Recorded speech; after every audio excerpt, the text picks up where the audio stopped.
Hi, I'm Glenn. This is Dave for the NC Beer Guys. We promote North Carolina craft beer online at ncbeerguys.com. Remember, drink local and keep your beer dollars in North Carolina. That's right. We're in Plumtree, North Carolina today. Do you know where Plumtree is?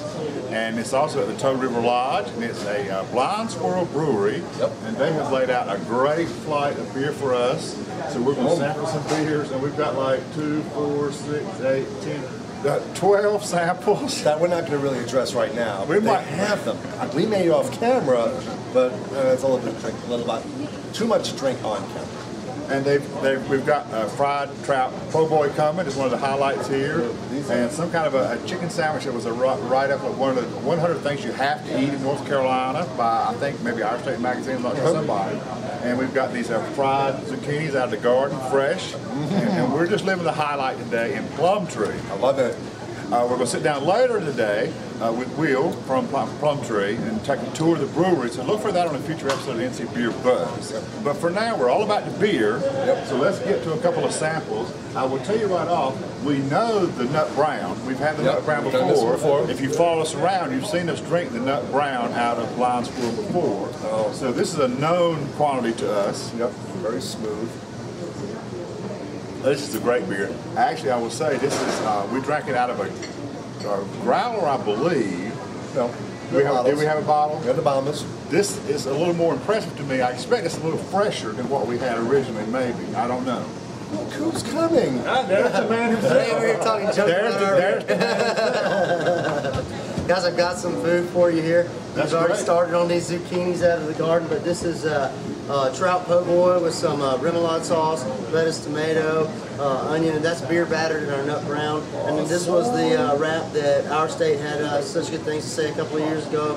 It's roasted chicken, gorgonzola cheese, dried cranberries, toasted walnuts, mixed greens, and our house-made creamy cilantro dressing, all in a toasted spinach tortilla wrap. So my God. So we're going to make this video short and sweet because our food is here and we're getting ready to eat. There you go. So don't get in the way between us and beer or food. But because of our great viewers out there, we want to bring you into our experience.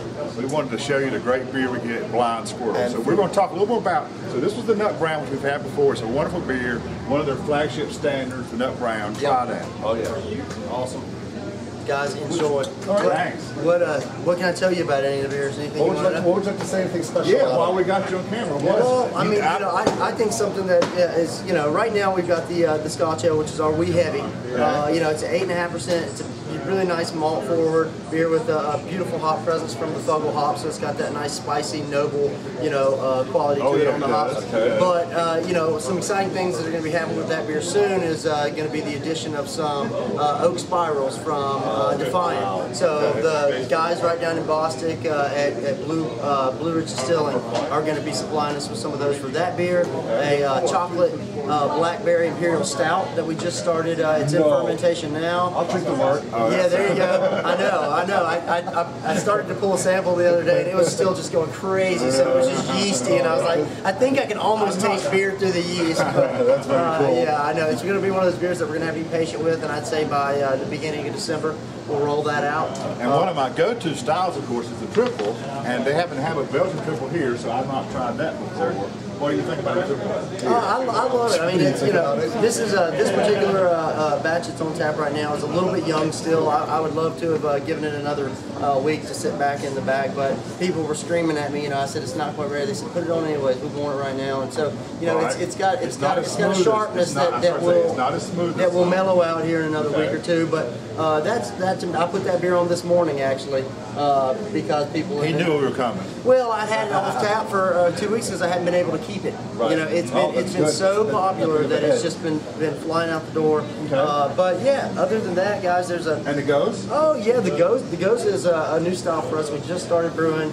I guess about a couple months ago. It was a collaboration beer that we did with the home brewer Jimmy Barnett. Okay. And he brought the beer in to us one day, and I was like, man, I have really got to figure out what you did here because I like what's going on. And he shared his recipe. We tweaked it very minorly for some of our system requirements and that sort of thing. But we started off with use of acidulated malt for the first time to get the lactic acid. So we're not doing any kettle souring or any kind of introduction of lacto or anything like that. We're getting the tartness in that beer strictly from the acidulated. And we did discover that you got to be really careful with that. Your pH drops down too low, you're looking at a bunch of goo in the mash tun. So if you're going to use acidulated at home, keep it to, I guess I would say somewhere around 10% or below, just to be on the safe side. But the addition of coriander gives it that really unique nose, and the sea salt after fermentation. Right. Yep, that's what you mentioned. Is style-wise, they were brewing that beer for the to fall in lines with the salinity of the Goza River. Okay. So I mean, we wanted to try and brew that beer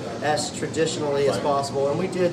After we brewed it, tasted a couple of others, and we felt like we had done a good job with that beer. So I think that's great. I think it's going to become a normal addition to our lineup. Awesome. Yep. Now, like for the IPA, what hops would you throw into that one? Oh Lord, it's it's a little bit of a hodgepodge, but it's not muddled. It's on the bittering side, there's some Simcoe, some Summit, some Magnum. And then on the aromatics, we've got we've got the Liberty, the Hirschbrucker, the Glacier, and one other. I don't know, with this many recipes, it starts to become difficult to remember them all. You got a huge inventory here. Yeah, Wonderful. and for the 3-barrel system that we're working on right now, it's it's hard to keep this many on. And we only send out a house for our wholesale accounts, like 6 beers right now. So a lot of them we're able to brew and have them just in house here. And since we're only open on the weekends, on Fridays, Saturdays, and Sundays, we're able to stretch one batch from that 3-barrel system over the course of about 3 weeks. So it allows us to keep a bigger variety of beer on. So hopefully. Within the next year or two, we'll have a lot more than that on tap. Oh, good. So I'd like to see a Excellent. little bit more of a variety. I guess we'll just have to come back to Plumtree and drink more beer. Yeah, I think you'll be excited about the new facility. It's very unique in the sense that it started off as a manufacturing facility in 1909 as the Tar Heel Mica Company, which is the buildings next door, and it ran for 100 years in that respect. The last 10 years, Mine and mica meaning what comes from for mica.